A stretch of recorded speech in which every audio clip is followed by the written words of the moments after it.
وَلَقَدْ يَسَّرْنَا الْقُرْآنَ لِلذِّكْرِ فَهَلْ مِن مُّدَّكِرٍ۔ الحمد لله رب العالمين والصلاة والسلام على أشرف الأنبياء والمرسلين، أما بعد فأعوذ بالله من الشيطان الرجيم من همزه ونفخه ونفثه. بسم الله الرحمن الرحيم. رب اشرح لي صدري ويسر لي أمري واحلل عقدة من لساني يفقه قولي. اللهم انفعنا بما علمتنا وعلمنا ما ينفعنا وزدنا علما. فبشر عباد الذين يستمعون القول فيتبعون أحسنه. أولئك الذين هداهم الله وأولئك هم أولو الألباب. أعوذ بالله من الشيطان الرجيم. بسم الله الرحمن الرحيم. هو الله الخالق البارئ المصور، له الأسماء الحسنى، يسبح له ما في السماوات والأرض، وهو العزيز الحكيم. أعوذ بالله من الشيطان الرجيم. بسم الله الرحمن الرحيم. هو الله الخالق البارئ المصور. اللہ رب العالمین کے بارے میں ذکر ہوا پچھلی آیت کریمہ میں، اسی پچھلی آیت کریمہ میں، کہ اللہ وہ ذات ہے کہ جس کے علاوہ کوئی معبود برحق نہیں، وہی عبادت کے لائق ہے، اس کے علاوہ کوئی عبادت کے لائق نہیں۔ پھر اللہ تعالیٰ کی عظیم صفات، اللہ تعالیٰ کے پیارے پیارے نام بیان ہوئے ہیں پچھلی آیات کریمہ میں۔ عالم الغیب والشہادہ، اللہ تعالیٰ غائب اور حاضر کو جاننے والے ہیں۔ غائب سے مراد وہ غائب جو ہمارے لیے غائب ہوتا ہے، اللہ کے لیے تو کوئی شے غائب نہیں ہے۔ اور اللہ تعالیٰ رحمان اور رحیم ہے۔ پھر اللہ تعالیٰ کی مزید صفات پچھلی آیت کریمہ میں بیان ہوئی کہ اللہ وہ ذات ہے جن کے علاوہ کوئی معبود برحق نہیں۔ اس کے علاوہ پیچھے مزید اللہ تعالیٰ کے اسماء حسنہ مبارک صفات بیان ہوئی کہ اللہ تعالیٰ الملک بادشاہ ہے، القدوس بہت پاک اور بابرکت، السلام ہر چیز سے محفوظ، ہر عیب سے محفوظ، المؤمن دوسروں کو امن دینے والا، المہیمن حفاظت کرنے والا، ہر چیز کو دیکھنے والا اور ہر چیز کی حفاظت کرنے والا، العزیز بہت غالب طاقتور، الجبار سرکش اور جابر، اس میں بھی طاقت اور غلبے کا معنی ہے اور غالب قوت کا معنی ہے، المتکبر کبریائی والا، المتکبر کبر سے ہے، کبر سے کبریائی والا، بڑی شان والا، اور جو جھوٹے عیب اللہ پر لگائے جاتے ہیں ان عیبوں سے بہت بڑا، بہت بلند، المتکبر۔ اور پاک ہے اللہ تعالیٰ اس سے جو وہ شرک کرتے ہیں، جو اللہ کے ساتھ دیکھیں انسان کے لیے تو تکبر جائز نہیں ہے نا، کیونکہ انسان اور مخلوق کا یہ کام نہیں ہے کہ تکبر کرے، وہ اپنے آپ کو بڑا کہے۔ انسان یا کوئی مخلوق بڑی ہے ہی نہیں کہ اپنے آپ کو بڑا کہے۔ اللہ اپنے آپ کو بڑا کہے تو یہ عین حقیقت ہے۔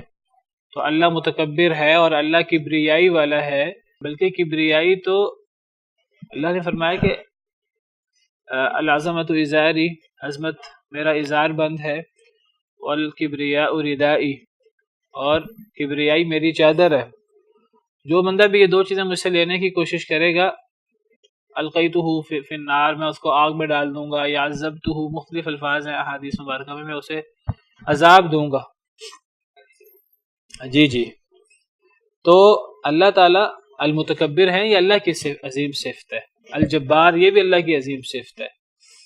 تو جو کبریائی چاہتا ہے، بڑا ہونا چاہتا ہے، تو وہ در حقیقت اللہ رب العالمین کی صفات اپنے لیے بیان کرتا ہے، تو اللہ کو یہ چیز بالکل برداشت نہیں ہے، یہ صرف اللہ کے ساتھ خاص ہے۔ وَلَهُ الْكِبْرِيَاءُ فِي السَّمَاوَاتِ وَالْأَرْضِ۔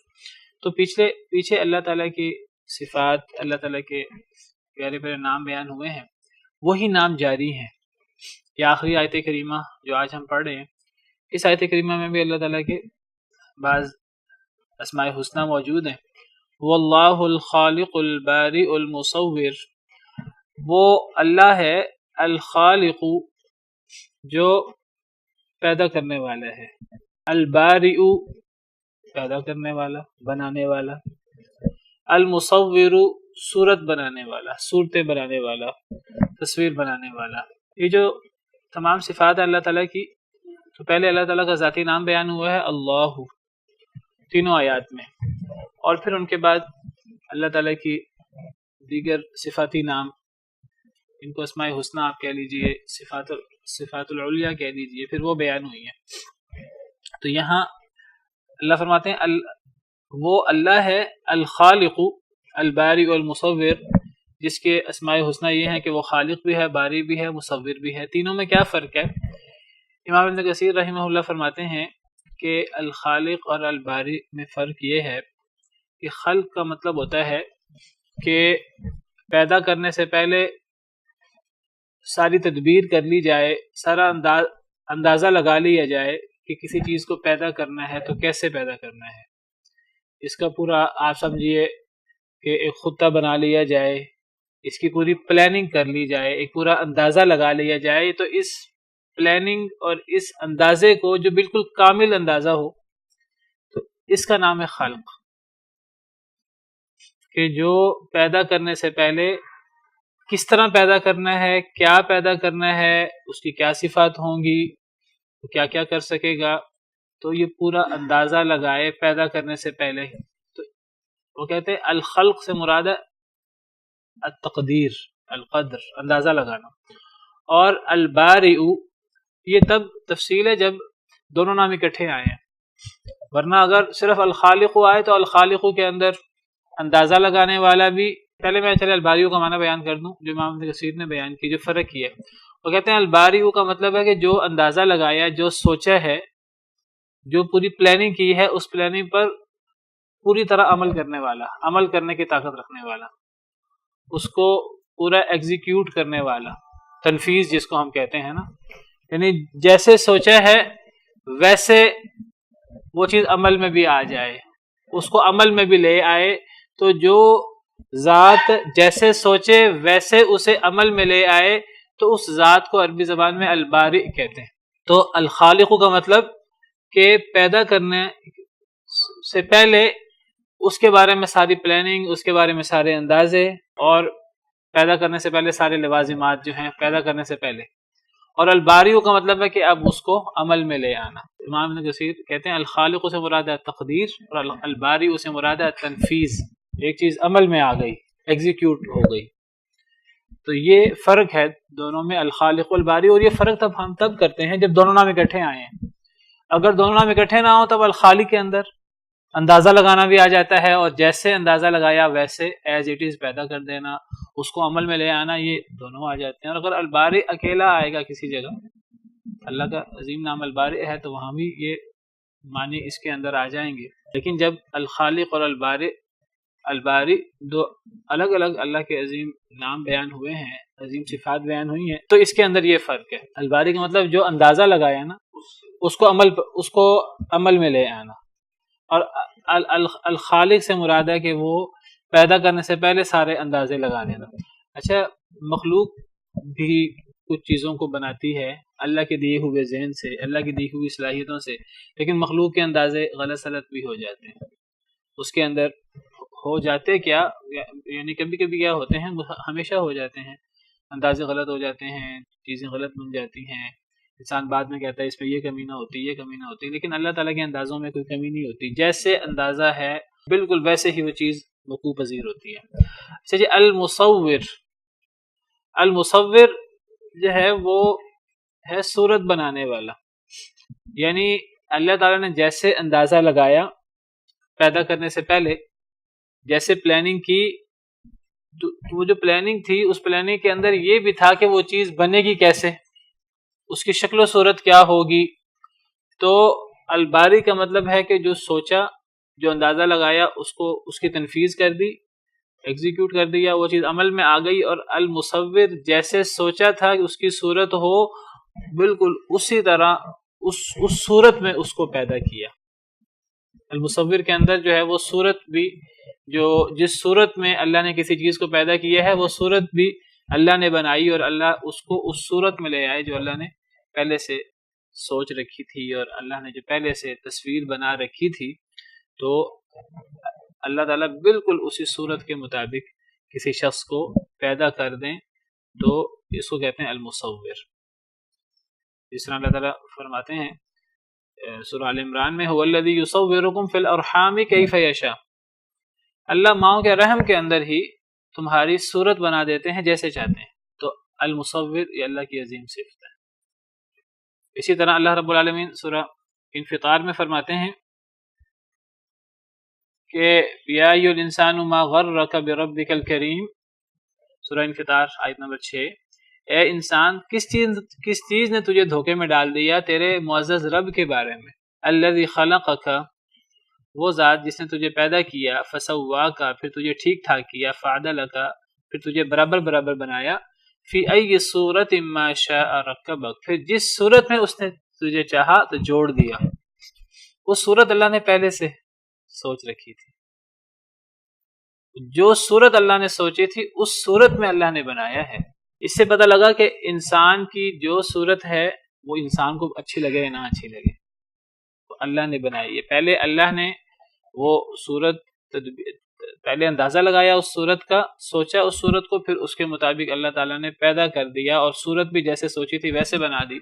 کسی کو گورا بنایا، کسی کو کالا بنایا، کسی کو تندرست بنا دیا، کسی کو عیب دار بنا دیا. جس کو جیسا بنایا یہ اللہ کی مرضی ہے، جیسے اللہ نے چاہا ویسے بنا دیا. اور جب بندہ جو ہے وہ گویا کہ کسی کی صورت پر اعتراض کرتا ہے تو گویا کہ کسی کی صورت پر اعتراض نہیں کرتا، وہ در حقیقت اللہ رب العالمین نے جو کسی کی صورت جو سوچی اللہ نے اور جیسے بنائی وہ اللہ کی بنائی ہوئی تخلیق پر اعتراض کرتا ہے. اصل میں اگر ایک انسان کسی شخص کے اندر کوئی عیب ہے، اللہ نے اس کو اسی عیب کے ساتھ پیدا کیا ہے، جس کو ہم دنیا میں عیب سمجھتے ہیں، ممکن ہے وہ عیب ہو ہی نہ. اگر اللہ نے کسی کو ناقص پیدا کیا ہے، کوئی چیز ناقص ہے اس کے اندر، وہ اللہ کی آزمائش ہے، ممکن ہے کہ وہ آزمائش اس کے حق میں بہت بہتر ہو جائے. اگر اللہ نے کسی کو گورا پیدا کیا ہے، کسی کو کالا پیدا کیا ہے، وہ جس شخص کو کالا پیدا کیا وہ کہ مجھے کالا کیوں پیدا کر دیا، فلاں کو اللہ نے گورا پیدا کر دیا، کیا پتہ اس کو کالا پیدا کرنا اس کے حق میں کتنا ہی بڑا اعزاز کیوں نہ ہو. بلال حبشی رضی اللہ عنہ، اللہ نے ان کو سیاہ پیدا کیا، ان کا جو مقام ہے وہ کروڑوں سفید سرخ لوگ ان کے اوپر قربان. وہ بلال حبشی کہ جن کے بارے میں سیدنا عمر رضی اللہ عنہ، وہ سیدنا عمر جن کے بارے میں نبی صلی اللہ علیہ وسلم کا ارشاد ہے، آپ نے فرمایا اگر میرے پاس کوئی نبی ہوتا تو عمر ہوتے. وہ عمر کے جن سے شیطان دور بھاگتا تھا. جس گلی میں حضرت عمر جاتے ہیں، حدیث مبارکہ میں آتا ہے کہ شیطان اس گلی سے دور ہو جاتا ہے. تو حضرت عمر حضرت بلال کے بارے میں کہتے تھے یہ ہمارے آقا ہیں. کہتے تھے ابو بکر سیدنا اعتق سیدنا، ابو بکر ہمارے آقا ہیں اور انہوں نے ہمارے آقا یعنی حضرت بلال حبشی کو انہوں نے آزاد کیا. تو یہ اللہ نے جس کی جو صورت بنائی تو وہ اللہ نے سوچی ہے، اور اللہ نے جو چاہا اللہ نے ویسی صورت بنا دی. کسی انسان کا کوئی حق نہیں ہے کہ وہ اپنی اللہ کی بنائی ہوئی صورت پر اعتراض کرے اللہ سے، یا کسی دوسرے کی بنائی ہوئی صورت پر کوئی انسان اعتراض کرے، کیونکہ اس صورت بنانے والا اللہ رب العالمین ہے. فی ای صورت بڑی غور طلب آیت ہے، بلکہ مجھے فخر ہونا چاہیے اپنی صورت پر. جو صورت اللہ نے میری بنائی ہے مجھے اس فخر ہونا چاہیے کہ اللہ نے میرے بارے میں یہ سوچا تو اللہ نے بنا دیا. یہ اللہ کی مرضی ہے، یہ اللہ کی مشیت ہے، میں اللہ کی اس مرضی پر راضی ہوں. ہمیں یہ اپنے اندر کہنا چاہیے اور اپنے اندر سوچنا چاہیے اللہ نے مجھے جیسا بنایا ہے، مجھے یہ اپنی صورت سب سے بہتر لگتی ہے. چاہے وہ ظاہری طور پر میری صورت لوگوں کے مقابلے میں لوگ اس کو اچھا نہ سمجھتے ہوں، میرے رب کو تو پسند ہے نا. میرے رب نے جیسا چاہا مجھے بنا دیا. مجھے رب کی چاہت پر مجھے خوشی ہے، مجھے اطمینان ہے، اور میں اسی کو ہی سب سے بہتر سمجھتا ہوں کہ اللہ نے میرے لیے یہ چیز منتخب فرمائی ہے. جی اصل میں جو ہے وہ انسان کی ایک تخلیق تو نہیں ہے نا، تخلیق در تخلیق ہے. تو اللہ بس پیدا کر کے چھوڑ نہیں دیتا. کئی دفعہ بات ہوئی ہے اس موضوع پر، اللہ تو ہر وقت ساتھ لگے ہیں نا. اور اللہ تعالیٰ نے پیدا فرمایا، پہلے اللہ تعالیٰ نے نطفہ، مٹی بھی اللہ کی مخلوق ہے، مٹی سے نطفہ وہ اللہ نے پیدا کیا، نطفہ سے علقہ اللہ نے پیدا کیا، علقہ سے مضغہ اللہ نے پیدا کیا، مضغہ سے پھر جو ہے وہ جو ایک بچہ بنتا ہے بے ڈول، اور پھر آہستہ آہستہ جو ہے وہ سارے اعضاء اس کے اندر ہوتے ہیں، پھر وہ پیدا ہو جاتا ہے، پیدا ہونے کے بعد چھوٹا ہوتا ہے، پھر بڑا ہوتا ہے. تو یہ ساری اللہ کی تخلیق در تخلیق ہے. یہ ہر لمحہ، پہلے تو ہمیں نہیں پتا تھا، قرآن کریم میں اللہ نے اس کو تخلیق در تخلیق قرار دیا ہے۔ ثم خلقنا النطفة علقة فخلقنا العلقة مضغة فخلقنا المضغة عظاما، ہم نے نطفہ سے علقہ پیدا کیا، علقہ سے مضغہ پیدا کیا، مضغہ سے ہم نے جو ہے وہ گوشت کا لوتھڑا، ہم نے اس سے گوشت اور ہڈیاں پیدا کی۔ یہ ہر چیز نئی تخلیق ہے۔ اور پھر اسی طرح انسان پیدا ہوتا ہے، دنیا میں آ جاتا ہے، پھر بڑا ہوتا رہتا ہے، یہ ہر چیز نئی تخلیق ہے۔ یہ بچپن یہ تخلیق ہے اللہ تعالیٰ کی، پھر بڑا ہوتا ہے نئی تخلیق ہے، پھر جوان ہوتا ہے نئی تخلیق ہے، بوڑھا ہوتا ہے نئی تخلیق ہے، پھر مر جاتا ہے۔ ابھی انسان کا وہ جو پورا ختم نہیں ہوا سلسلہ، یہ بھی تخلیق کی ایک صورت ہے۔ اور پھر انسان دوبارہ زندہ ہوگا قیامت کے دن۔ اب یہاں آ کر اب یہ مکمل ہوگا، پھر انسان کے لیے اب موت نہیں ہے، جو قیامت کے دن انسان پیدا ہوگا۔ تو یہ تخلیق در تخلیق ہے، قرآن میں یہ بات موجود ہے۔ تو آج سائنسدان کہتے ہیں کہ جی انسان کے اندر پتہ نہیں کتنے کروڑوں اربوں خلیے سیلز ہیں، اور وہ ہر لمحے کتنے مر رہے ہیں اور کتنے زندہ ہو رہے ہیں۔ تو یہ ہر وقت نئے سیلز پیدا ہو رہے ہیں، نئی تخلیق ہو رہی ہے، تو نئی صورت گری بھی تو ہو رہی ہے۔ جب نئی تخلیق ہو رہی ہے، وہ صرف اندازے نہیں لگ رہے نئے، وہ اندازے بھی لگ رہے ہیں، وہ عمل میں بھی آ رہے ہیں، ان کی تصویر بھی نئی سے نئی بنتی جا رہی ہے۔ تو جو انسان کی شکل بدلتی رہتی ہے، یہ بھی خود بخود نہیں بدل رہی۔ بچپن میں کسی اور طرح ہے، بڑا ہو کر کوئی تھوڑی چینج ہو گئی ہے، تو یہ سب اللہ رب العالمین بناتے ہیں۔ لہ الاسماء الحسنی، اس کے لیے پیارے پیارے خوبصورت نام ہیں۔ اسماء الحسنی، الاسماء نام ہیں، الحسنی بہت پیارے، بہت اچھے۔ احسن بہت اچھا مذکر، اور حسنی اسی سے مؤنث ہے، چونکہ جمع ہے، جمع مؤنث ہے، تو اللہ کے لیے خوبصورت نام ہیں۔ تو اللہ رب العالمین کے بہت زیادہ نام ہیں جو بڑے خوبصورت ہیں، بڑے پیارے نام ہیں۔ وہ جو نام ہیں اللہ رب العالمین کے، وہ اللہ رب العالمین ان ناموں کے اندر اللہ کی صفات ہیں، اللہ کی جو عظیم صفات ہیں، ان صفات کے مطابق اللہ نے اپنے نام رکھے ہیں، اور یہ نام اللہ نے خود رکھے ہیں اپنے۔ اللہ کے کیا نام ہیں؟ اللہ کے بارے میں مخلوق اپنے طور پر کچھ نہیں جان سکتی، اپنے خالق کے بارے میں مخلوق خود بخود کچھ نہیں جان سکتی۔ حتمی طور پر مخلوق کو اپنے خالق کے بارے میں علم ہوتا ہے اللہ کے بتانے سے، اللہ کی وحی سے ہی مخلوق کو پتہ لگ سکتا ہے، مخلوق خود بخود اللہ کے بارے میں نہیں پہچان سکتی۔ تو اللہ کے نام اور اللہ کی صفات یہ اللہ تعالیٰ خود ہی بیان کرتے ہیں۔ قرآن کریم میں اللہ نے بیان فرمائے ہیں، قرآن کریم کے علاوہ اللہ تعالیٰ نے انبیاء کرام علیہ السلام پر جو وحی کی ہے، قرآن کے علاوہ نبی صلی اللہ علیہ وسلم پر جو وحی کی ہے، اس احادیث مبارکہ میں اللہ نے اپنے نام بیان فرمائے ہیں۔ تو یہ نام اللہ ہی بیان کر سکتے ہیں، ان ناموں کو کوئی بھی اپنی طرف سے خود نہیں گھڑ سکتا۔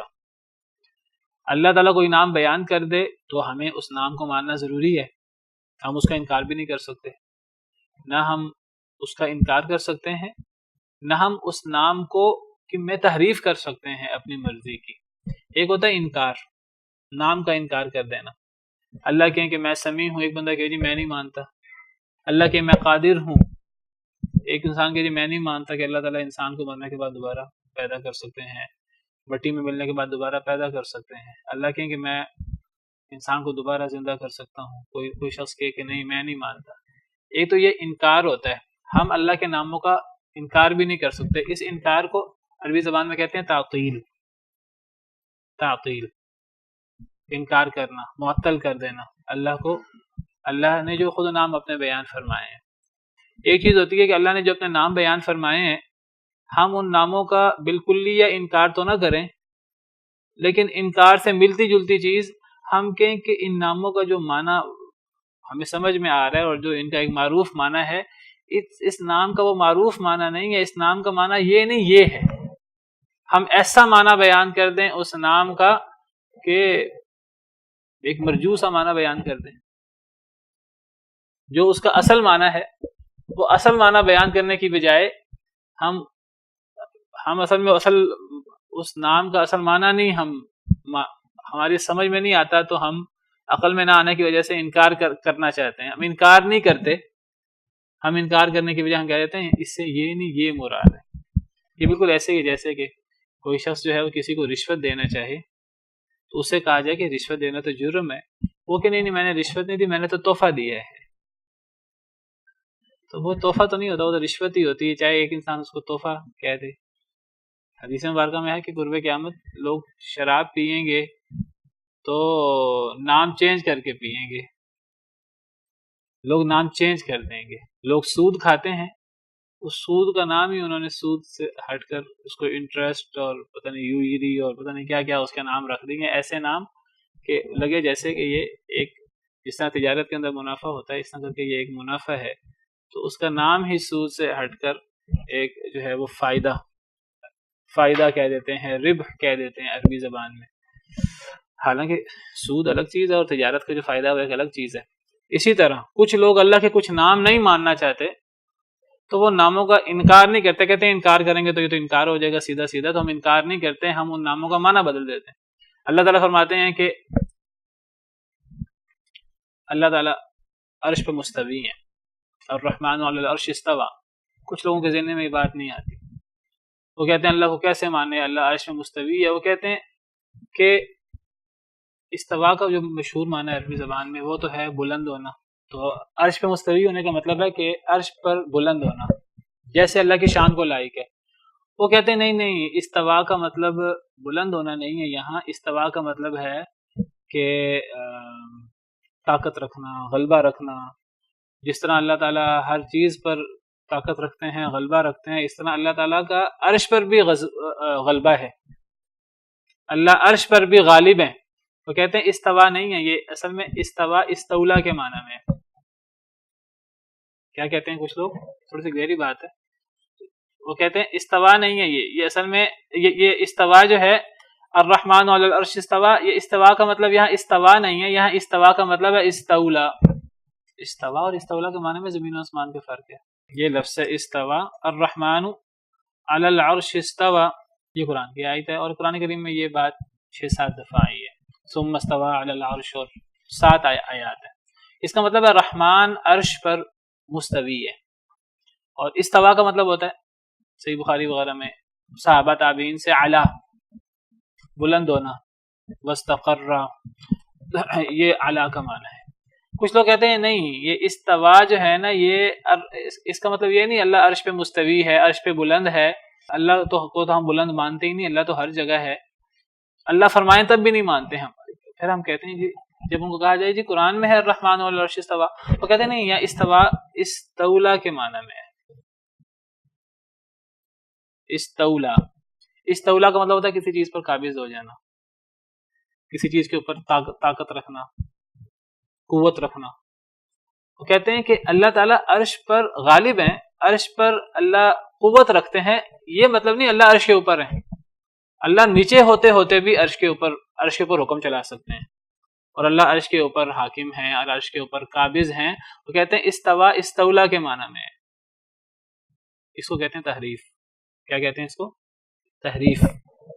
تحریف کے اندر انکار بھی ہوتا ہے، اور وہ اصل میں کرتے کیا ہیں کہ جو حقیقی معنی ہوتا ہے ایک لفظ کا، وہ معنی ماننے کی بجائے معنی چینج کر دیتے ہیں، گویا کہ ایک تو انہوں نے وہ راجع معنی کو چھوڑ کر ایک مرجوع معنی، ایسا معنی جو ہے ہی نہیں وہ لے لیا، اور جو اصل معنی تھا اس کا انکار کر دیا۔ اسی لیے امام مالک سے سوال ہوا کہ یہ استوا الرحمن علی العرش استوا تو کیا مراد ہے؟ صحیح اصل میں جہمیوں نے سلسلہ شروع کیا، کچھ صفات کا تو انکار کر دیا جہمی اور معتزلہ، کچھ صفات کی تحریف کر دی اللہ تعالیٰ کی۔ وجہ کیا تھی کہ جی اگر اللہ میں وہ صفت مانیں گے تو مخلوق کی صفت سے مشابہ ہو جائے گی۔ کئی دفعہ بات ہوئی ہے کلاس میں، اس میں زیادہ تفصیل میں نہیں جاتا۔ تو اگر اللہ کے ہاتھ مان لیں گے تو مخلوق کے بھی ہاتھ ہیں، تو اللہ کے بھی ہاتھ ہوں گے، مخلوق کے بھی ہاتھ ہوں گے، تو اللہ کے لیے جسم لازم آئے گا، تو پھر اللہ کا ہماری طرح جسم ہو جائے گا، اللہ تعالیٰ ہماری طرح تو نہیں ہے۔ ٹھیک ہے جی، بات بالکل ٹھیک ہے، اللہ تعالیٰ ہماری طرح نہیں ہے، لیس کمثلہ شیء، اللہ جیسی کوئی شے نہیں ہے، لیکن اس کا مطلب یہ نہیں کہ جو اللہ تعالیٰ اپنی صفات بیان کریں اور جو اللہ تعالیٰ اپنے بارے میں بیان کریں ہم اس کا انکار کرنا شروع کر دیں۔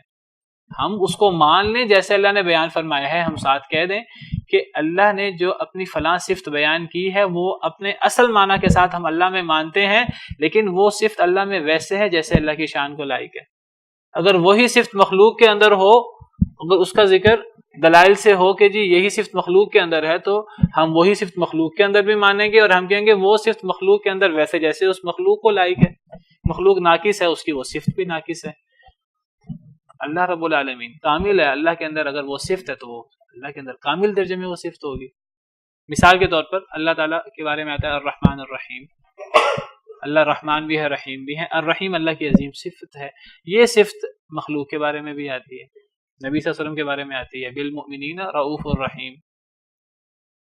اب کیا کہیں کہ نبی صلی اللہ علیہ وسلم بھی رحیم ہیں، اللہ رب العالمین بھی رحیم ہیں، تو اللہ تو مخلوق کی طرح نہیں ہو سکتے، تو اللہ کی صفت رحیم کا انکار کر دیں؟ نہیں، ہم کہیں گے کہ اللہ رحیم ہے، اور اللہ میں یہ جو صفت رحمت ہے یہ جیسے اللہ کی شان کو لائے، جیسے اللہ کامل ہے، اللہ میں صفت رحیمیت بھی کامل درجے کی، اور مخلوق کے اندر اگر یہ صفت موجود ہے تو وہ جیسے مخلوق کو لائق ہے، جیسے اللہ نے اس کو دی ہے، اس کے اندر وہ صفت بھی مخلوق درجے کی ہے، اور جو اللہ کے اندر وہ صفت ہے وہ اللہ کے اندر مخلوق درجے کی نہیں ہے، اللہ کی وہ صفت ہے۔ اور کل بات ہوئی تھی اللہ کی صفت کلام اور قرآن کے بارے میں کہ یہ اللہ کی مخلوق نہیں ہے، یہ اللہ کی عظیم صفت ہے۔ اللہ کی جو صفت رحمت ہے وہ اللہ کی ایک وہ رحمت ہے جو اللہ کی عظیم صفت ہے، اور ایک وہ رحمت ہے جو اللہ نے پیدا کیا جس رحمت کو مخلوق کے لیے۔ تو مخلوق کے اندر مخلوق رحمت ہے، وہ مخلوق کے مطابق ہے، اور جو اللہ کی جو رحمت ہے وہ مخلوق رحمت نہیں ہے، اللہ کی کوئی صفت مخلوق نہیں ہے۔ جب مخلوق کے اندر ایک ہی چیز فرق ہو جاتی ہے تو خالق اور مخلوق کے اندر اگر ایک ہی صفت ظاہراً آ جائے، خالق کے لیے بھی وہی صفت مخلوق کے لیے بھی وہی صفت، تو ہم اس سے ایک چیز کیسے مراد لے سکتے ہیں کہ جی دونوں ایک جیسی ہیں؟ مخلوق کے اندر ہاتھی کا کان ہے اور انسان کا کان ہے، اب ہم کہیں جیسے جب چونکہ دونوں کو ہم کان کہہ رہے ہیں، اب انسان کے اندر بھی ہاتھی کا کان لگا ہوا ہے، یہ ہاتھی کے اندر بھی انسان کا کان لگا ہوا ہے، نہیں، ہاتھی کا کان سے مراد ہاتھی کا کان ہے، انسان کے کان سے مراد انسان کا کان ہے۔ تو دو مخلوق کے اندر جب ہم لفظ کان مشترک ہے تو ہم اس سے ایک جیسا کان مراد نہیں لے رہے، تو خالق اور مخلوق کے اندر اگر ایک صفت ظاہری طور پر مشترک ہو جائے ہم اس سے ایک چیز کیسے مراد لیں گے؟ کبھی بھی ایک چیز مراد نہیں لیں گے۔ اللہ سمیع ہے، بصیر ہے، مخلوق کے بارے میں بھی قرآن میں ہے کہ وہ سمیع اور بصیر ہے، اب اللہ کے سمیع بصیر ہونے کا انکار کر دیں تو یہ بہت بڑا ایک فتنہ ہے کہ جی اللہ جیسی کوئی شے نہیں ہے۔ انہوں نے اس کو بہانہ بنا کر اللہ کی بہت ساری صفات کا، بہت سارے اسماء حسنہ کا انکار کر دیا۔ کچھ نے تو تعطیل کر دی اللہ کے اسماء حسنہ کی، تعطیل کا مطلب انکار ہی کر دیا، ہم نہیں مانتے، ہم معطل کر دیتے ہیں اللہ کو، اللہ میں وہ صفت نہیں، اگر اللہ میں وہ صفت مانیں گے تو وہ اللہ کی وہ صفت مخلوق کے ساتھ مشابہت لازم آئے گی۔ تعطیل، کچھ لوگوں نے تعطیل کر دی، اور کچھ لوگوں نے کیا کیا؟ تحریف کر دی اللہ کی صفات میں، معنی بدل دیا۔ اہل سنہ والجماعہ وہ شدید تنقید کرتے ہیں اس پر، صحابہ، تابعین، تبع تابعین وغیرہ نے اس پر شدید تنقید کی ہے کہ اللہ کی صفات کی نہ ہم تعطیل کر سکتے ہیں نہ ہم ان کی تحریف کر سکتے ہیں۔ علماء نے تو کہا یہ جو آپ نے استوا کو استولا بنا دیا ہے، اگر استوا سے استولا مراد ہوتا تو اللہ تعالیٰ خود فرما دیتے الرحمن علی العرش استولا۔ استولا عربی کا لفظ ہے، غالب ہونا۔ اگر استوا کا مطلب واضح ہے عربی زبان میں بلند ہونا، اگر استوا سے استولا مراد نہیں جی، اس سے بلند ہونا مراد نہیں، اسے تو قابض ہونا، غالب ہونا مراد ہے۔ اگر یہ مراد ہوتا اللہ تعالیٰ لفظ استولا استعمال کر لیتے۔ تو امام ابن قیم رحمہ اللہ، ان کا مشہور قصیدہ ہے، وہ اس میں فرماتے ہیں کہ یہ جو جہمیوں نے استوا کے اندر لام کا اضافہ کر کے استولا بنا دی ہے اور تحریف کر دی استوا کے معنی میں، وہ کہتے ہیں یہ جہمیوں کا لام اور یہودیوں کا نون، حتہ اللہ نے فرمایا تھا، انہوں نے اندر نون کا اضافہ کر کے ہنتا بنا دیا، گندم۔ یہ بھی تو تحریف تھی نا، اللہ نے فرمایا تھا بستی میں داخل ہو تو حتہ کہہ کر داخل ہو، حتہ سے مراد تھا مٹا دے، معاف کر دے، یعنی گناہ ختم کر دے۔ ہمارے اللہ ہم سے بڑی زیادتیاں ہوئی ہیں، ہم پہلے بستی میں داخل نہیں ہوئے حضرت موسیٰ کے ساتھ، ہم نے بستی میں داخل ہونے سے انکار کر دیا، جاؤ تم اور تمہارا رب لڑو، ہم یہاں بیٹھے ہیں انتظار کر رہے ہیں۔ تو جب اللہ نے بعد میں فرمایا بستی میں داخل ہو جاؤ، فرمایا بستی میں سجدہ کرتے ہوئے داخل ہو، اور حتہ کیا کہ داخل ہو۔ بدبختوں نے وہ نہ سجدہ کرتے ہوئے داخل ہوئے، پیٹھ کے بل، سر کے بل سجدہ کرنے کی بجائے پیٹھ کے پاؤں پہلے ڈال کر داخل ہوئے اور حتہ کو ہنتا بنا دیا۔ تو امام ابن قیم فرماتے ہیں کہ یہ جہمیوں کا لام اور یہودیوں کا جو نون ہے نا حطہ کے اندر ہنتا، یہ دونوں برابر ہے، ایک جیسی چیز ہے. انہوں نے اپنی من مانی تحریف کر دی، انہوں نے اپنی من مانی تحریف کر دی. یہ کیا مطلب ہوا؟ اللہ تعالیٰ اپنی ایک صفت بیان کریں، یہ کہ نہیں ہم نہیں مانتے. امام مالک سے سوال ہوا استوا سے کیا مراد ہے، استوا کے بارے میں آپ کیا فرماتے ہیں؟ امام مالک نے فرمایا مشہور مقولہ ہے، یہ مقولہ اللہ کی ہر صفت کے بارے میں اہل سنہ والجماع کا عقیدہ ہے، استعمال کریں. امام مالک فرماتے ہیں الاستواء معلوم، الاستواء معلوم والکیف مجہول والسؤال عنہ بدعہ والایمان بہ واجب. بڑا زبردست مقولہ ہے، اور یہ اہل سنہ والجماع کا عقیدہ ہے. تمام صحابہ، تابعین، تبع تابعین، ائمہ کرام، چاروں ائمہ اربعہ ہمارے، تمام ہمارے اہل سنہ والجماع کا یہی عقیدہ ہے. اور یہ جو استوا کے بارے میں یہی باقی ہر چیز، انہوں نے کہا استوا کا معنی معلوم ہے. کیا مطلب؟ استوا کا جو عربی زبان میں معنی ہے نا بلند ہونا، یہ معنی پتہ ہے اور یہی معنی مراد ہے. جی یہاں غلبہ مراد ہے، استیلا مراد ہے، استولا مراد ہے، نہیں. جو استوا کا معنی ہے وہی کریں گے اہل سنہ والجماع. یہاں معنی بلند ہے تو بلند ہی معنی کریں گے. والکیف مجہول، ہاں اللہ تعالیٰ عرش کے اوپر مستوی ہیں، کیسے؟ صرف سمجھانے کے لیے کہ کھڑے ہیں، بیٹھے ہیں، کیسے؟ ہم کوئی کیفیت بیان نہیں کریں گے. کیوں؟ کیونکہ اللہ نے بیان نہیں کی. جس سے اللہ خاموش ہے ہم بھی خاموش ہیں، کیونکہ اللہ کے بارے میں ہم کوئی بات اپنی مرضی سے نہیں کہہ سکتے. اللہ کی کوئی صفت ہم اپنی مرضی سے نہیں گھڑ سکتے، اللہ کا کوئی نام اپنی مرضی سے نہیں گھڑ سکتے. اللہ کا وہی نام ہوگا جو اللہ نے بیان کیا یا اللہ کے رسول نے بیان کیا وہی میں. جب اللہ اور اللہ کے رسول نے کوئی نام بیان کر دیا اللہ کا، ہم اس اللہ کے بتائے ہوئے نام میں تعطیل اور تحریف بھی نہیں کر سکتے. کیفیت مجہول ہے، یعنی پتہ نہیں ہے ہمیں. آپ مجہول کہہ دیں یا غیر معلوم کہہ لیں. استوا معلوم ہے، کیفیت غیر معلوم ہے. یعنی اللہ بلند ہیں، کیسے بلند ہیں؟ جب اللہ نے بیان نہیں کیا تو ہم بھی کہتے ہیں ہمیں نہیں پتا. ہم اس کے بارے میں اٹکل پچو نہیں لگاتے. وہ جب جائیں گے نا اس میں تفصیل میں تو گمراہی ہوں گے. والسؤال عنہ بدعہ، اور اس کے بارے میں سوال کرنا بدعت ہے. اللہ نے تفصیل بیان نہیں کی، کیفیت بیان نہیں کی، تو کیفیت بیان نہیں کی تو ہم اس کیفیت میں پڑے رہیں تو یہ گمراہی ہے، یہ بدعت ہے. والایمان بہ واجب، جتنا اللہ نے بیان کر دیا ہے اس پر اس کے معنی کے مطابق ایمان لانا ضروری ہے. یہ نہیں کہ تحریف کر کے ایمان لانا ضروری ہے، جو اس کا اصل معنی ہے. اب اللہ نے فرمایا کہ اللہ کے ہاتھ ہیں، بل یداہ مبسوطتان. ہم وہی بات، اب کچھ لوگ کہتے ہیں جی وہاں ہاتھوں سے مراد قوت ہے. جی میں کہتا ہوں جی ہاتھوں سے مراد قوت، کہا جائے انسان کے 2 ہاتھ ہیں، جی ہاتھوں سے مراد قوت ہے تو انسان کے 2 ہاتھ نہیں ہیں، پھر انسان کی 2 قوتیں ہیں. نہیں، جب لفظ ہاتھ بولتے ہیں تو ہاتھ سے مراد ہاتھ. اللہ رب العالمین کے بارے میں ہے قرآن کریم میں، اللہ رب العالمین کے 2 ہاتھ ہیں. بل یداہ مبسوطتان، اللہ رب العالمین کے 2 ہاتھ ہیں، پھیلے ہوئے ہیں. ينفق کیف یشاء، اللہ جیسے چاہتے ہیں خرچ کرتے ہیں. یہودیوں نے کہا اللہ کے ہاتھ بند ہیں، اللہ نے فرمایا اللہ کے دونوں ہاتھ کھلے ہوئے ہیں، پھیلے ہوئے ہیں، جیسے چاہتا خرچ کرتا ہے. اب کچھ لوگ کہتے ہیں کہ جی اللہ کے ہاتھ مان لیں گے تو پھر اللہ کے لیے جسم لازم آئے گا، جب جسم مان لیں گے تو انسانوں کی طرح کا جسم لازم آئے گا، تو یہ اللہ مشابہ ہو جائیں گے انسان کے، تو اللہ کے ہاتھوں کا انکار کر دو. یہ ہاتھ نہیں، یا قوت مراد ہے. جی قوت مراد ہوتی ہے، اللہ تعالیٰ لفظ قوت بول دیتے. اللہ کو نہیں پتا تھا یہاں لفظ قوت مجھے بولنا چاہیے کہ مجھے لفظ ہاتھ بولنا چاہیے. جب اللہ نے لفظ ہاتھ بولا ہے تو ہاتھ سے مراد تو ہاتھ ہوتا ہے. اللہ کی کرسی ہے، وسیع کرسیہ السماوات والارض. اب بعض لوگ کہتے ہیں جی یہ کرسی سے مراد ہے نا، پتہ نہیں اب یہ اصل کرسی کے نہیں، یہاں علم مراد ہے. اللہ کا علم جو ہے وہ آسمان و زمین کو احاطہ کیے ہوئے. اگر اللہ کا یہاں علم مراد ہوتا ہے، اللہ تعالیٰ وسیع علمہ السماوات والارض کہہ دیتے ہیں. یہ یعنی ہمیں کیا ضرورت ہے کہ ہم اللہ کی صفات میں اور ایسی چیزوں کے اندر ہم یہ تحریف بنتی ہے، ہم تعریف کریں. اگر یہاں علم مراد ہوتا ہے اللہ تعالیٰ سے علم بول دیتے. آپ کوئی ایسا معنی بیان کریں کہ جو عام معنی سے ہٹ کر ہے، اس کی پھر کے ساتھ مدلل انداز سے بات کریں تو پھر تو ٹھیک ہے. آپ بلا وجہ ہی جو ہے وہ اللہ کی صفات تبدیل کرتے جائیں تحریف کر کے. تو جب ہاتھ اللہ نے ذکر کیا تو ہم کہیں گے کہ اللہ کے ہاتھ کا معنی معلوم ہے.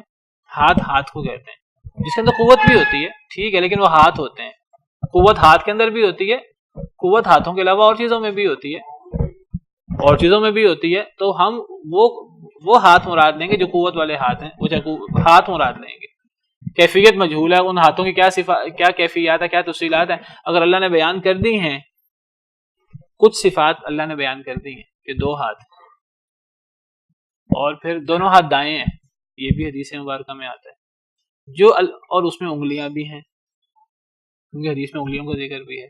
جتنی جتنی کیفیات بیان ہیں، تفصیلات بیان ہیں، ان پر تو ہمارا ایمان ہے. اور جو بیان نہیں ہے، اب انگلیوں کے اندر جو ہے پور بھی ہیں کہ نہیں، پانچ ہیں کہ نہیں، انگوٹھا ہے کہ نہیں، ہم ان تفصیلات میں جاتی ہی نہیں. ٹھیک ہے، ہم تو نہیں مانتے ہماری طرح ہے. ہم تو کہتے ہیں اللہ رب العالمین کے ہاتھ بھی ہے اور دو ہاتھ ہیں اور دونوں ہاتھ دائیں ہیں. ہمارے تو دونوں دائیں نہیں ہیں، اور انگلیاں بھی ہیں. اور کیسے ہیں، جو تفصیل ہے وہ ہمارا ایمان ہے، جو تفصیل نہیں ہے ہم اس کی تفصیل میں جانے کو گناہ سمجھتے ہیں. بدعت ہے سوال کرنا جو تفصیل بیان نہیں ہے، لیکن ایمان لانا ضروری ہے. تو یہ اللہ کے ہر صفت کے بارے میں تو بات ہو رہی تھی کہ اللہ رب العالمین کے پیارے پیارے نام ہیں. یہ اللہ کے نام صرف وہی ہو سکتے ہیں جو اللہ نے بیان کی. میں آپ کوئی شخص اپنی طرف سے، نبی بھی اپنی طرف سے ناموں کا اضافہ نہیں کر سکتا. نبی بھی جب بیان کرتے ہیں وہ اللہ کی طرف سے جو وحی ہوتے ہیں وہ بیان کرتے ہیں. تو اللہ ہی یہ نام اپنے بیان کر سکتے ہیں، یا اللہ کے نبی وحی کی صورت میں بیان کر سکتے ہیں. نہ کوئی اپنی طرف سے اللہ کے ناموں میں اضافہ کر سکتا ہے، نہ کوئی اللہ کے بتائے ہوئے ناموں کے اندر تعطیل اور تحریف کر سکتا ہے، اور نہ کوئی اللہ کے بتائے ہوئے ناموں میں تمثیل اور تشبیہ کرے گا. ہم چار چیزیں ہیں، یہ چار لفظ یاد رکھیے، یہ اہل سنت والجماعہ نے استعمال کیے ہیں کہ اللہ کے اسماء و صفات کی نہ ہم تعطیل کرتے ہیں نہ ہم تحریف کرتے ہیں. یعنی نہ تو ہم انکار کرتے ہیں بالکل ہی ہے، نہ ہم ان کا معنی چینج کر کے گویا کہ وہ بھی انکار ہی ہے، تحریف. اور نہ ہم ان کو تشبیہ دیتے ہیں، تمثیل دیتے ہیں مخلوق کی صفات سے. یہ چار چیزیں یاد رکھیں، تعطیل بھی نہیں ہے، تحریف بھی نہیں ہے، تمثیل بھی نہیں ہے، تشبیہ بھی نہیں ہے. چار چیزیں اہل سنت والجماعہ اللہ کے اسماء و صفات کو اس سے بری کرتے. ایمان لانا ضروری ہے، جو آ گیا واجب نہیں اصل میں مختلف گروہ ہیں. ایک جہمی ہیں، وہ اللہ کی صفات جو ہے تمام صفات کا انکار کرتے ہیں یہ تشبیہ کے نام پر کہ جی وہ.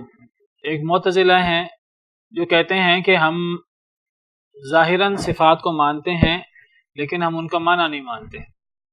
وجہ ان کی بھی یہی ہے. ان کو معتزلہ وہ کہتے ہیں اللہ، جہمیہ تو کہتے ہیں اللہ علیم ہی نہیں ہے. معتزلہ کہتے ہیں علیم تو ہے بلا علم، علم کے بغیر. سمیع تو ہیں بلا سمع، سماعت کے بغیر. بصیر تو ہیں بلا بصر، بصارت کے بغیر. معتزلہ. اچھا، پھر دو گروہ اور ہیں، ایک کو کہتے ہیں اشعری اور ماتریدی. جہمیہ اور معتزلہ تو یہ معاملہ ساری صفات کے ساتھ کرتے ہیں تقریباً. تو جو جہمیہ اور جو اشعری اور ماتریدی ہیں وہ کہتے ہیں کہ کچھ ایسی صفات ہیں جو عقل سے بھی ثابت ہیں. جو صفات عقلاً ثابت ہیں ہم ان کو مانتے ہیں. جو صفات عقلاً ثابت نہیں ہیں اگر وہ آ جائیں گے اللہ کی تو ہم ان کا کوئی اور ہم ان کا معنی بدل دیں گے. تو وہ 7 صفات مانتے ہیں اشعری اور ماتریدی. ان 7 صفات میں وہ کہتے ہیں کہ جی جو بھی خالق ہوگا، ٹھیک ہے جی، تو وہ بغیر علم کو تو نہیں ہوگا، بغیر سماعت کو تو نہیں ہوگا، بغیر بصارت کے تو نہیں ہوگا، بغیر کلام کو تو نہیں ہوگا. تو 7 صفات کہتے ہیں یہ تو عقل سے ثابت ہیں. تو عقلاً محال ہے کہ خالق ہو اور خالق کے اندر یہ صفات موجود نہ ہو. تو یہ 7 صفات تو ان کو تو ہمیں ماننا پڑے گا. باقی صفات کے بارے میں اگر ہم مانیں گے تو تشبیہ لازم آئے گی، تو ہم باقی صفات کی تعویل کریں گے. تو اس قسم کی صفات کی تعویل کرتے ہیں. اب اللہ رب العالمین کے ہاتھ ہیں کہ نہیں، تو یہ اشعری ماتریدی بھی اللہ کے ہاتھ نہیں مانتے. وہ اس کا معنی قدرت، طاقت اور اس قسم کا معنی کرتے ہیں. پنڈلی نہیں مانتے، چہرہ وغیرہ یہ چیزیں نہیں مانتے. اور بہت ساری صفات کے بارے میں یہ استوا، یہ جہمی ہیں، معتزلی، اشعری، ماتریدی سب اللہ کو مستوی نہیں مانتے عرش پر. وہ کہتے ہیں استوا سے مراد استولا ہے. تو اب آج کل کے جو ہمارے جو ہیں وہ حنفی، دیوبندی، بریلوی ہیں، یہ سب اشعری ماتریدی ہیں. کئی صوفی ہیں عقیدے میں.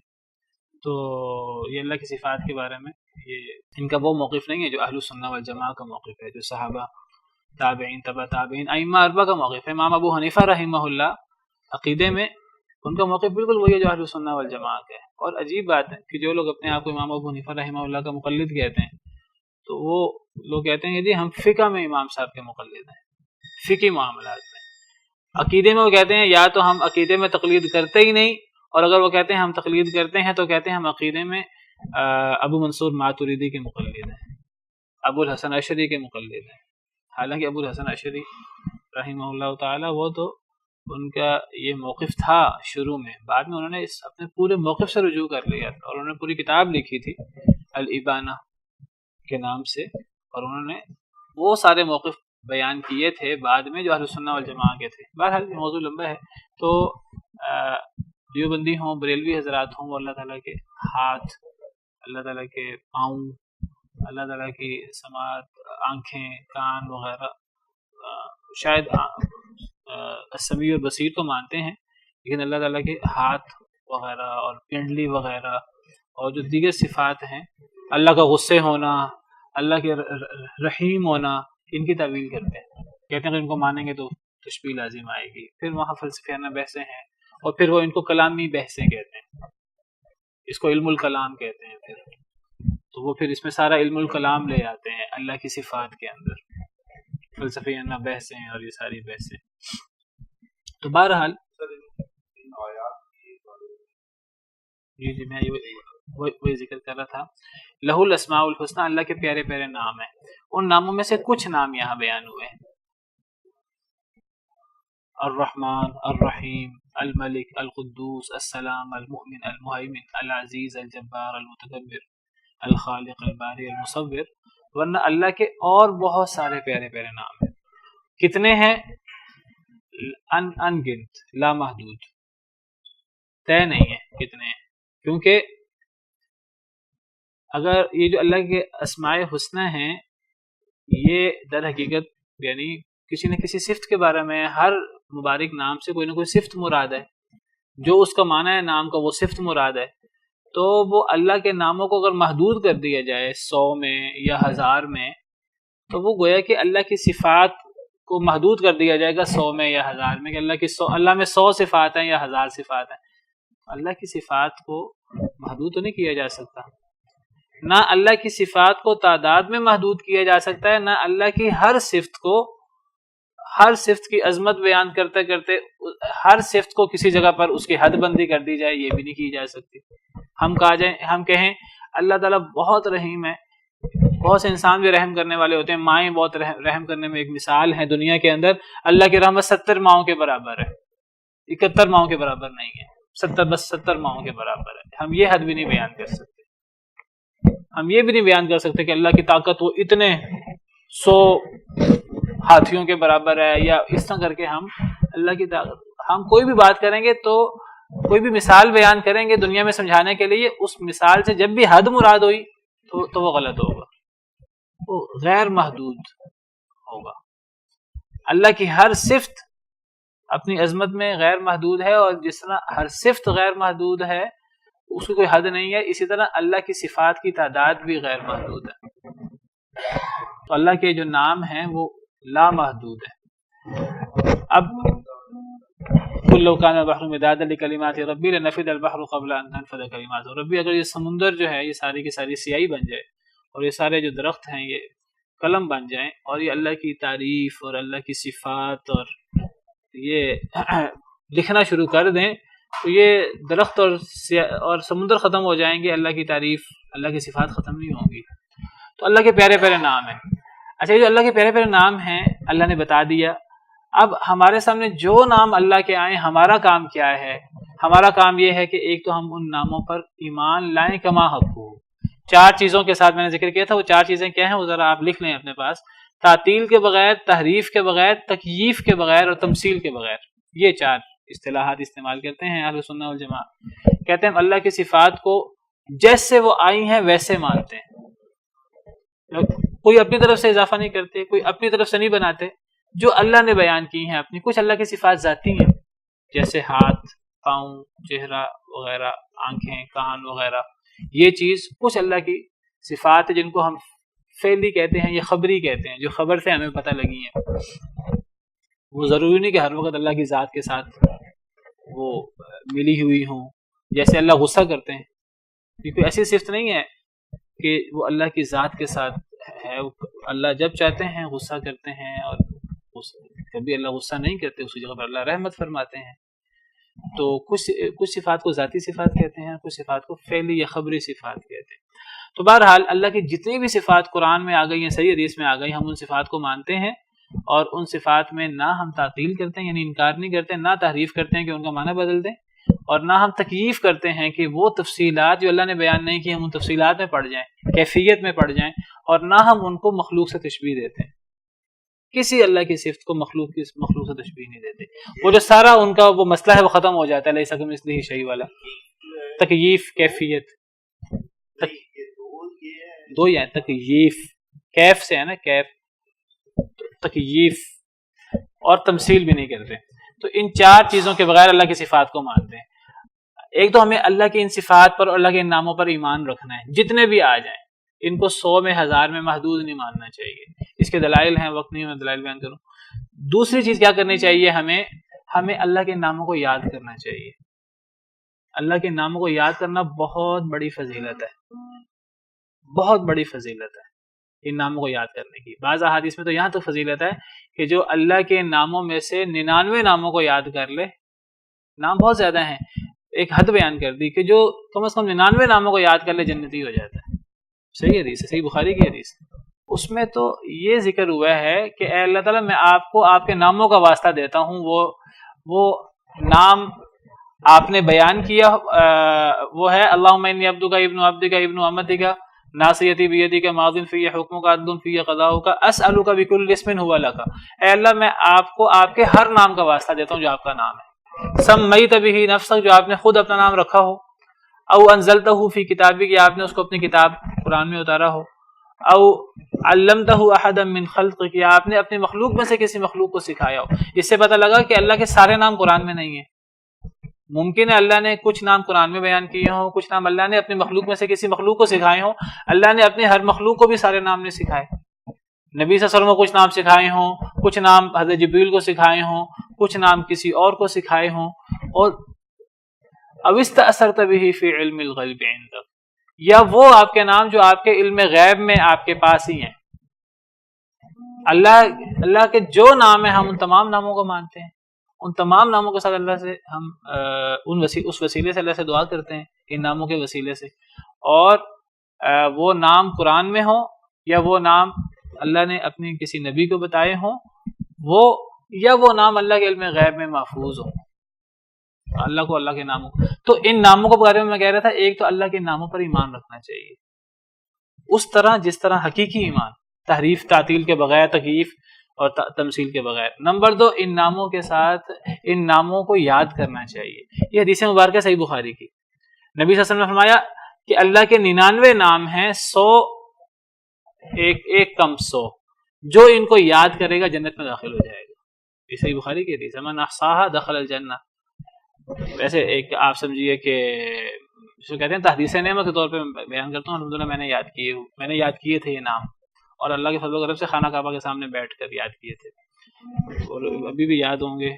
تو یہ نام یاد کرنے چاہیے. دوسری بات یہ ہوئی ایمان لانا، اور ان ناموں کو کم از کم 99. اس سے کچھ لوگ سمجھتے ہیں جیسے اللہ کا 99 نام ہے، نام ہی 99، ان کو یاد کرے جنت میں جائے گا. نہیں، اس حدیث کا مطلب ہے کہ اللہ کے جتنے بھی نام ہیں ان ناموں میں سے 99 ناموں کو یاد کرنے سے انسان جنت میں چلا جائے گا. تو اور ان ناموں کو یاد کرنے سے مراد کیا ہے، اس کی تفصیل علماء نے بیان کی ہے. اس تفصیل میں یہ بھی آتا ہے کہ ان ناموں کو یاد کرے اور ان ناموں کے مطابق دعا کرے اللہ تعالیٰ سے. یہ ہے تیسری چیز اللہ کے ناموں کے بارے میں، کہ ان ناموں کے بارے میں اللہ سے دعا کرنی چاہیے ان ناموں کے واسطے سے. جس طرح اللہم انی عبدک ولی ہے، اور قرآن میں بھی ہے وَلِلَّهِ الْأَسْمَاءُ الْحُسْنَى فَادْعُوهُ بِهَا. اللہ کے پیارے پیارے نام ہے سورہ اعراف میں، اللہ کو ان ناموں کے ساتھ پکارو. ایک اور آیت میں ہے کہ قُلِ ادْعُوا اللَّهَ أَوِ ادْعُوا الرَّحْمَٰنَ، اللہ کو ہو یا رحمان کو ہو، أَيَّمَّا تَدْعُوا، جس نام سے بھی اللہ سے دعا کرو، اللہ کو پکارو، فَلَهُ الْأَسْمَاءُ الْحُسْنَى، اللہ کے پیارے پیارے نام. تو اللہ سے دعا کرنی چاہیے ان ناموں کے ساتھ. اور چوتھی چیز کہ ان ناموں کے مطابق ہمارا عمل ہونا چاہیے. یعنی اگر ہمیں پتہ ہو کہ اللہ تعالیٰ سنتے ہیں دعاؤں کو، اللہ کی عظیم صفت ہے، اللہ سے ہم دعا کریں. اگر ہمیں پتہ ہو کہ اللہ تعالیٰ ہر چیز کو دیکھنے والے ہیں، ہم گناہ سے بچیں. ٹھیک ہے جی. اگر ہمیں پتہ ہو اللہ غصے ہوتے ہیں، تو اس اللہ کے جو نام ہے، اس نام کا معنی یہ ہے ہم اللہ کو غصہ دلانے والی چیزوں سے بچیں. اگر ہمیں پتہ ہے اللہ رحیم و کریم ہے اور رحمان الرحیم ہے، تو اس اللہ کے عظیم ناموں کا صفات کا مطلب ہے ہم وہ کام کریں جسے اللہ ہم پہ رحم کرے. تو یہ یعنی تو ائمہ محدثین کہتے ہیں من احصاها کا مطلب ہے جو ان ناموں کو یاد کرے، ان ناموں کے ساتھ دعا کرے اور ان ناموں کے وعمل بها، من احصاها ودعا بها وعمل بها، یہ مراد احصاها سے، پھر جنت میں جائے گا. تو بہرحال یہ اللہ کے پیارے پیارے نام ہے.